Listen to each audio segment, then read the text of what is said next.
Dù mà đón miên chỉ ca oi cái đồ khuôn anh tầng mà xa một bài relax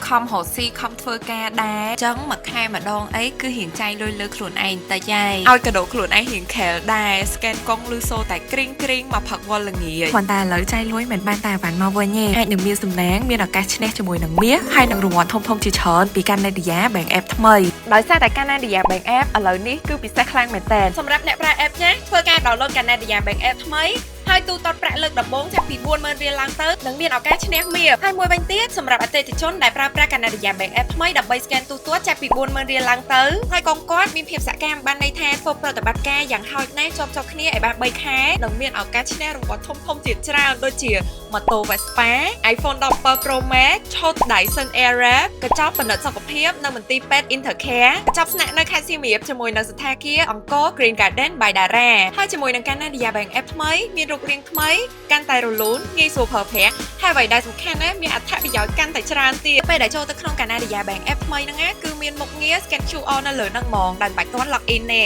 ហើយអ្វីដែលសំខាន់ QR code ដែលយើងបាន upload ហើយនឹង save ទុកហ្នឹងណាគឺបានរក្សាទុកនៅក្នុង app ដោយស្វ័យប្រវត្តិអញ្ចឹងយើងមិនបាច់សុំ QR code គេច្រើនដងទេហើយមួយទៀតយើងក៏អាចធ្វើការ scan ទូទាត់ជាមួយនឹងស្ថាប័នរដ្ឋនានាបានជាច្រើនទៀតដែរហើយបន្ទាប់ពីយើងបាន scan ទូទាត់ប្រាក់ហើយយើងគ្រាន់តែកន្លប់ទូរស័ព្ទទៅនៅ screen យើងនឹងបង្ហាញជា receipt mode ទៅកាន់អ្នកលក់អាចបង្ហាញការទូទាត់របស់យើងបានយ៉ាងងាយស្រួលហើយយើងក៏អាចដាក់កាណាឌីយ៉ា KXQR របស់យើងនៅលើ lock screen ហ្មងដើម្បីងាយស្រួលទទួលលុយកាណាឌីយ៉ា Bank App ថ្មីគឺមានមុខងារសំខាន់ហើយទំនើបច្រើនមែនតើខ្ញុំប្រាប់អ្នកទាំងអស់គ្នានៅក្នុងមួយវីដេអូនេះអត់អស់ទេអញ្ចឹងអ្នកទាំងអស់គ្នាក៏អាចមើលជាមួយនឹង tutorial ហើយនឹងរបៀបប្រើប្រាស់នៅមុខងារនីមួយៗបានដែរសម្រាប់អ្នកដែលអត់ទាន់មានគណនីបងប្អូនក៏អាចធ្វើការបង្កើតគណនី digital បានដោយខ្លួនឯងនៅលើកាណាឌីយ៉ា Bank App ថ្មីនឹងដែរ app ឡើងទំនើបហើយអត្ថប្រយោជន៍ឡើងច្រើនអញ្ចឹងបងប្អូនដែលប្រើ app ចាស់កុំភ្លេចបដូរមកប្រើកាណាឌីយ៉ា Bank App ថ្មីផងហើយបងប្អូនដែលអត់ទាន់មានកាណាឌីយ៉ា Bank App ថ្មីអាច download ពី App Store Play Store និង Huawei App Gallery